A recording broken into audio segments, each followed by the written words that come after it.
तो चलिए आज की बातचीत शुरू करते हैं। हमारे पास एक बहुत ही दिलचस्प सोर्स है, एक मोटिवेशनल वीडियो का ट्रांसक्रिप्ट जिसका विषय है लोगों को जोड़ने की कला। हम्म। और इसमें दावा यह है कि ये कोई मतलब जन्मजात टैलेंट नहीं बल्कि एक सीखी जा सकने वाली कला है। और यही बिजनेस से लेकर लीडरशिप तक हर जगह सफलता की चाबी है। सही बात है।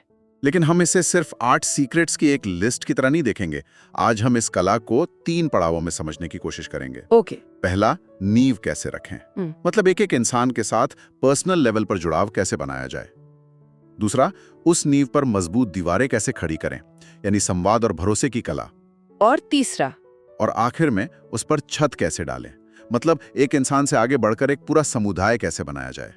और ये सफर दिलचस्प होने वाला है क्योंकि सोर्स इसे एक सुपर पावर कहता है, लेकिन हर सुपर पावर की तरह इसके भी अपने खतरे और बारीकियां होती हैं, है ना?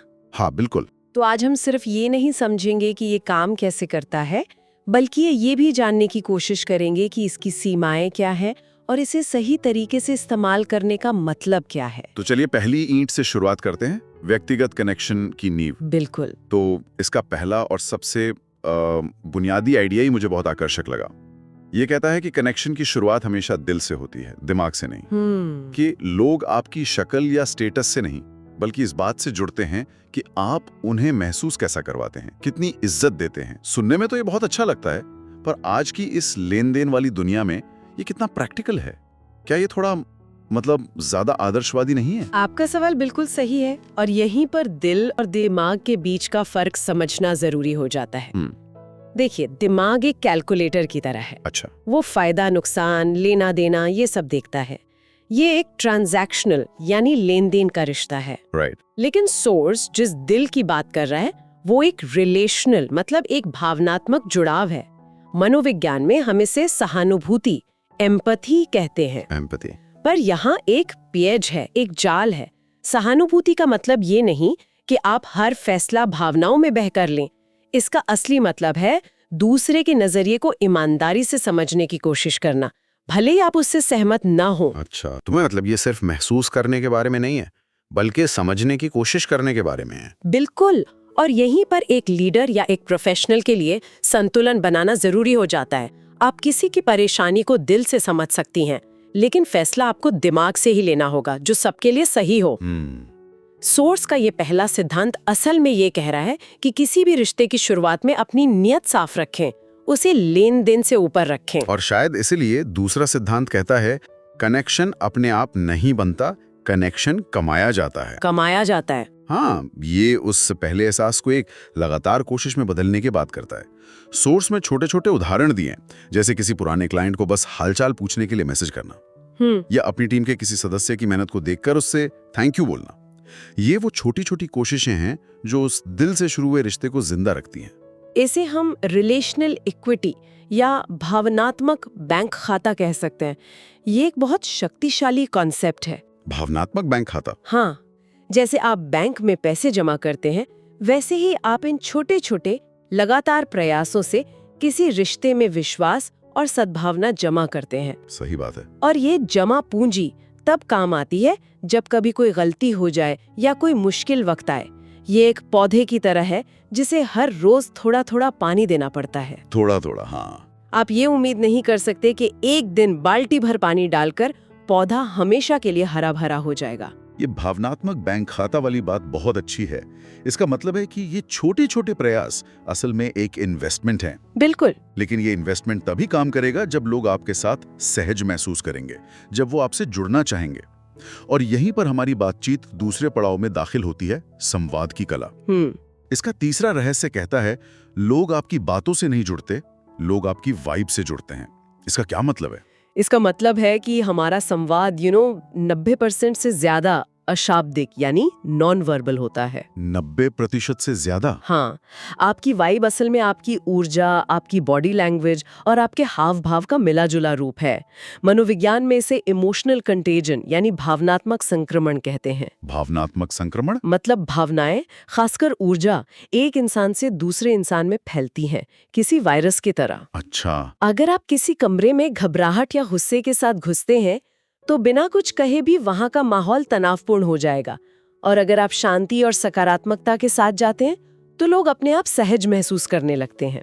तो मतलब शब्द तो बाद में आते हैं, पहले हमारी मौजूदगी ही कनेक्शन बना या बिगाड़ देती है। बिल्कुल। और माहौल बनाने का सबसे बड़ा हिस्सा शायद सुनना है, जो कि चौथा रहस्य है। सोर्स की एक लाइन मुझे बहुत पसंद आई। सुनने की कला बोलने की कला से 1000 गुना ज्यादा ताकतवर होती है।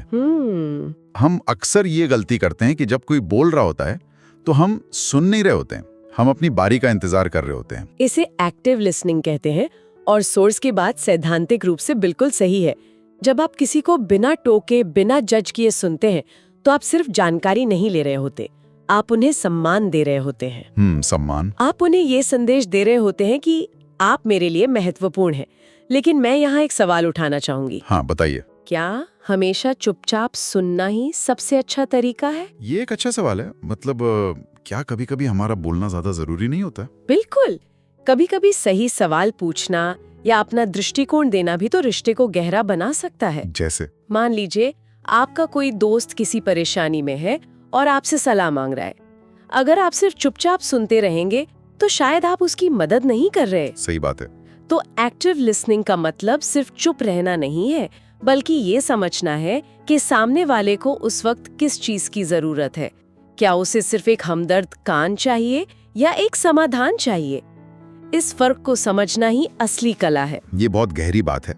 सुनने का मतलब समझना है, न कि सिर्फ आवाज को कानों तक पहुंचने देना। एग्जैक्टली। और समझने का एक और तरीका है तारीफ करना, जो कि 5वां रहस्य है। लेकिन सोर्स एक शर्त लगाता है, तारीफ दिल से होनी चाहिए, बनावटी नहीं। एक सच्ची तारीफ किसी के दिन को और शायद उसकी जिंदगी को भी बदल सकती है। हाँ, क्योंकि ये इंसान की एक बुनियादी मनोवैज्ञानिक जरूरत को पूरा करता है, मान्यता और सराहना की जरूरत। सही। जब आप किसी की सच्ची तारीफ करते हैं तो उनके दिमाग में डोपामाइन जैसा न्यूरोकेमिकल रिएक्शन होता है, जिससे उन्हें खुशी महसूस होती है।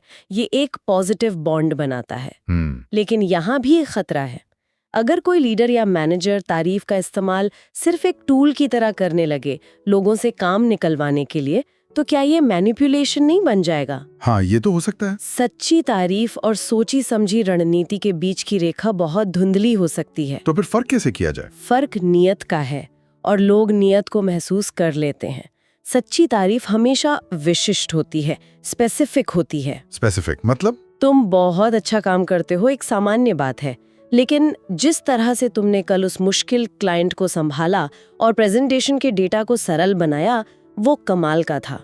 ये एक सच्ची और असरदार तारीफ है। अच्छा, मतलब आपने सच में ध्यान दिया है। हाँ, ये दिखाती है कि आपने सच में ध्यान दिया है। और जब आप लगातार ध्यान देते हैं, सुनते हैं, समझते हैं और सच्ची सराहना करते हैं, तो इन सब चीजों से एक ही चीज बनती है, भरोसा। भरोसा, बिल्कुल, जो कि छठा और शायद इस पड़ाव का सबसे जरूरी रहस्य है।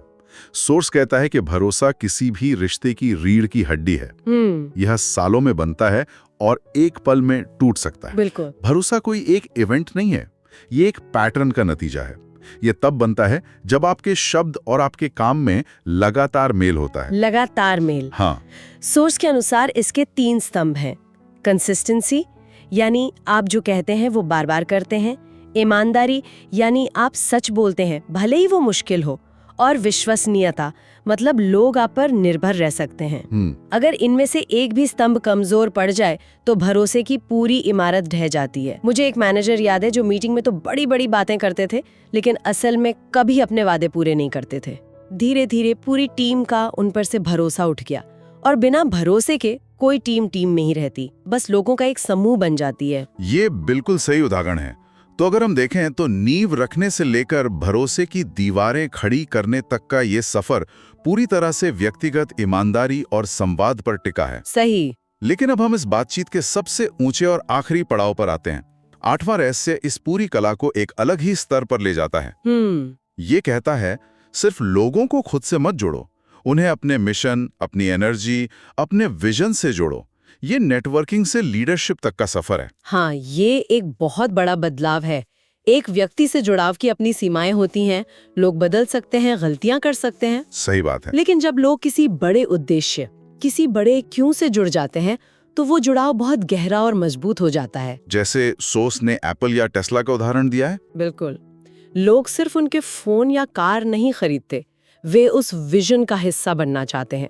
थिंक डिफरेंट, या सस्टेनेबल फ्यूचर, तब लोग सिर्फ आपके फॉलोअर्स नहीं रहते, वे एक परिवार, एक आंदोलन का हिस्सा बन जाते हैं। पर इसमें मनोविज्ञान क्या काम करता है?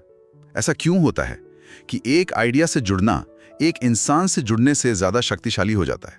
क्योंकि ये इंसान की एक और गहरी जरूरत को पूरा करता है, किसी बड़े उद्देश्य का हिस्सा होने की जरूरत। Belonging to something bigger than oneself। हाँ, हम सब अपनी जिंदगी में एक मतलब ढूंढना चाहते हैं। जब कोई लीडर हमें एक ऐसा मिशन देता है जो हमारे व्यक्तिगत मूल्यों से मेल खाता है, तो हम उस मिशन में अपनी पहचान का एक हिस्सा देखने लगते हैं। हम सिर्फ एक नौकरी नहीं कर रहे होते, हम दुनिया को बदलने में अपना योगदान दे रहे होते हैं। ये एहसास किसी भी सैलरी या प्रमोशन से कहीं ज्यादा शक्तिशाली होता है। लेकिन यहाँ एक मुश्किल सवाल भी है, तब क्या होता है जब लीडर चला जाता है या मिशन बदल जाता है? क्या वो समुदाय बिखर नहीं जाता है? या जब किसी व्यक्ति का व्यक्तिगत लक्ष्य उस बड़े मिशन से टकराने लगे? ये इस मॉडल का सबसे बड़ा चैलेंज है। अगर समुदाय सिर्फ एक करिश्माई लीडर के व्यक्तित्व पर बना है, तो उस लीडर के जाने के बाद उसके बिखरने का खतरा बहुत ज्यादा होता है, जिसे पर्सनालिटी कल्ट कहते हैं। बिल्कुल। लेकिन अगर लीडर ने लोगों को खुद से नहीं बल्कि मिशन के मूल्यों और सिद्धांतों से जोड़ा है, तो वो मिशन उस लीडर के बाद भी जिंदा रह सकता है। अच्छा, असली लीडरशिप वो है जो अपने बाद भी टिकने वाला सिस्टम और कल्चर बनाए। और जहां तक व्यक्तिगत और समूह के मिशन के टकराव की बात है, एक अच्छा लीडर ऐसा माहौल बनाता है जहां लोग बिना डरे अपनी बात रख सकें और बीच का रास्ता निकाला जा सके। तो इसका कुल मतलब क्या है? आज हमने लोगों से जुड़ने की कला को एक सफर की तरह देखा। शुरुआत दिल से होती है, एक ईमानदार कनेक्शन बनाने से। फिर उस पर संवाद, सराहना और सुनने की कला से भरोसे की मजबूत दीवारें खड़ी की जाती हैं। सही। और अंत में एक बड़े विजन की छत डालकर उसे एक व्यक्ति से एक समुदाय में बदल दिया जाता है। ये सब सुनने के बाद एक विचार मन में आता है जिस पर सोचने की जरूरत है। इस पूरे मॉडल में कनेक्शन बनाने की जिम्मेदारी उस व्यक्ति पर है जो जोड़ना चाहता है। लेकिन एक स्थायी और मजबूत कनेक्शन तो दो तरफा होता है। सही बात है, वन वे नहीं हो सकता। तो एक सवाल ये उठता है कि हम ऐसा माहौल कैसे बना सकते हैं जहां कनेक्शन बनाना सिर्फ लीडर की नहीं बल्कि हर सदस्य की आदत और जिम्मेदारी बन जाए। बहुत अच्छा सवाल है। शायद असली सुपर पावर किसी एक इंसान में नहीं बल्कि पूरे समुदाय की इस साझा क्षमता में छिपी है, जहां हर कोई एक दूसरे को ऊपर उठाने और जोड़ने का काम कर रहा हो। ये एक ऐसा सवाल है जिसका जवाब शायद इन 8 रहस्यों को अमल में लाने में ही छिपा है।